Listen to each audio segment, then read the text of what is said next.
So I'm back with another stack of last week's comics today. Now, I actually picked up a few more than what is here. However, I'll start with this. So this is one that I got and I haven't read yet because I also haven't read the first issue that came out months ago. So I already know that this week's comics, meaning tomorrow, that I'm not getting very many. And I'm just going to roll those along with Headlopper Volume 4 into my next week's video because I think I'm only getting like 3 comics or something. It's an unusually small week, so I'm just going to roll a couple of things over rather than try to speed through some reading and then still try to edit this video in time. So let's get into this week's comics.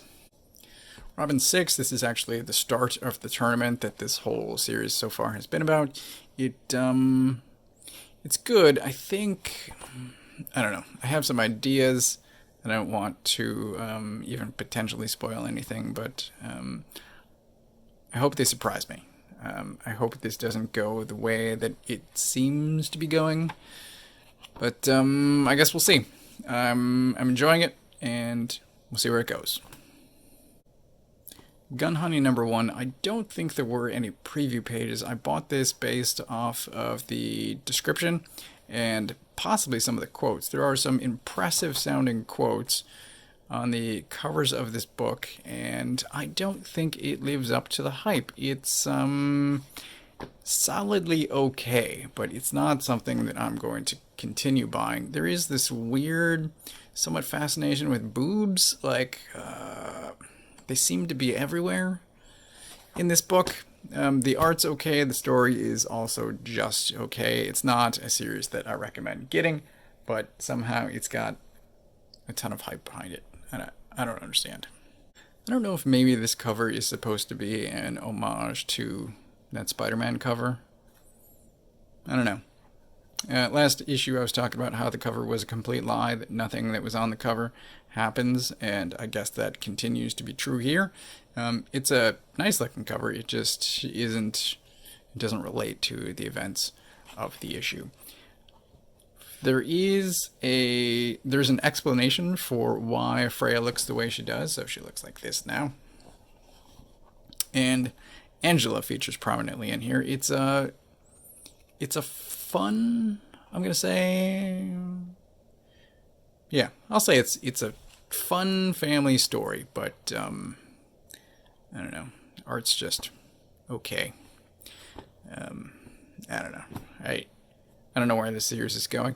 I thought I was quitting Thor with the end of Jason Aaron's run, and then they announced Kate's was on it, and so I kept going, and it's not great.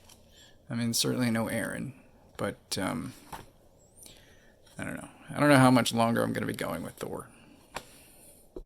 Black Cat, so they're up to issue 10, and I honestly don't know anything about the Infinity Stones as people storyline. I wasn't following any of that in previous events, whenever that happened, but Black Cat is really enjoyable, and I think really what hooks me is the first issue features the spider buggy being driven by Black Cat during a heist. Like, that is fantastic.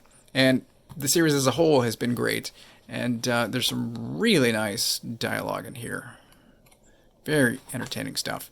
I don't know where this whole Infinity Score storyline is going, but it's a really fun book.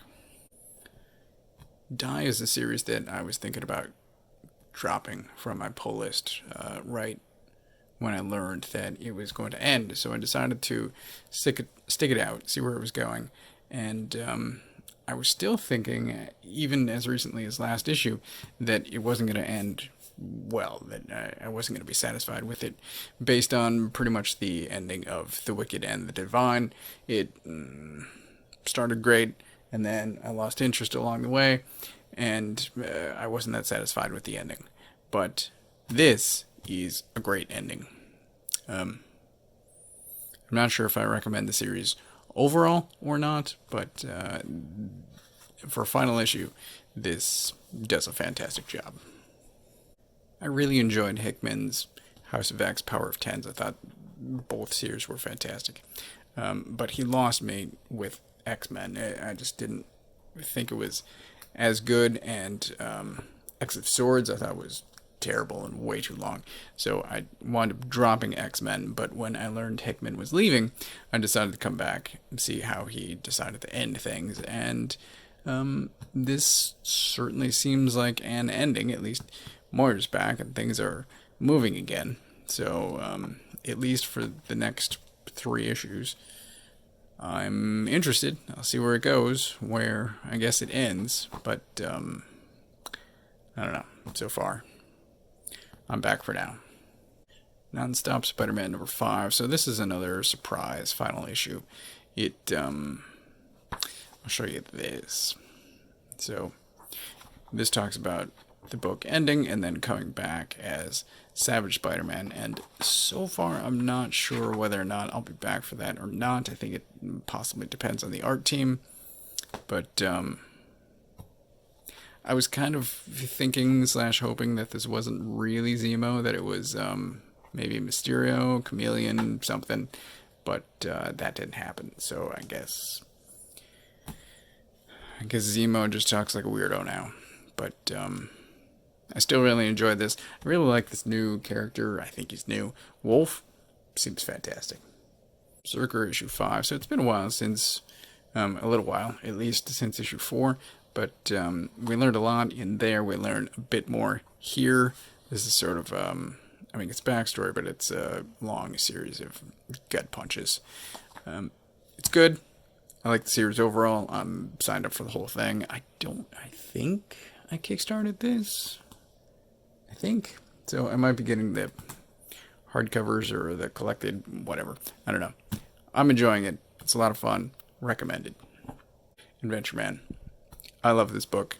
It's great. Both the writing and the art. It's been a year, maybe more. I don't remember. There's dates here in the back that talk about a bit about why there's been such a long break, and then future breaks, future plans for the series. This is very informative. If you don't ordinarily read the back material, I definitely recommend reading this. Hugely informative, and I think you'll be less irritated about future breaks if you know they are planned.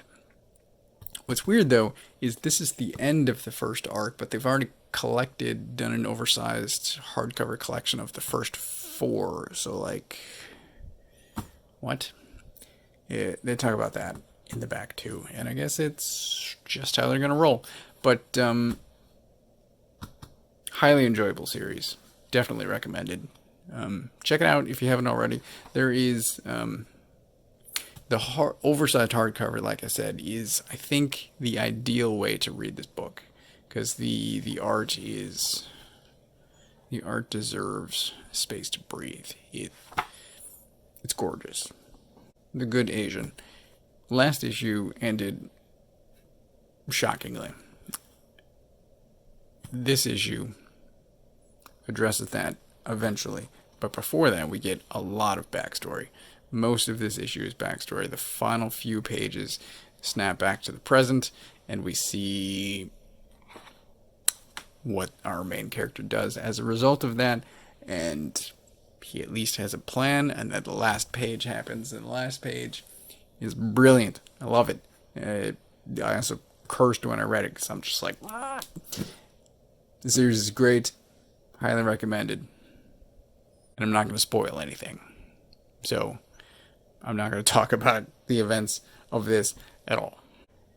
And that is, like I said, not everything that I bought this week, but it's pretty close. The only things left are this, which I've already read the first issue, since I had to take a break filming this halfway through. I've read the first issue now, and I still have Headlopper that I need to finish. Of these, I think all of it's good. If you asked me to pick one, maybe The Good Asian, maybe, but they're all great. And I think I've reached a point. It's taken years to get here, but I think I might have cut out all of the just okay books that I was reading.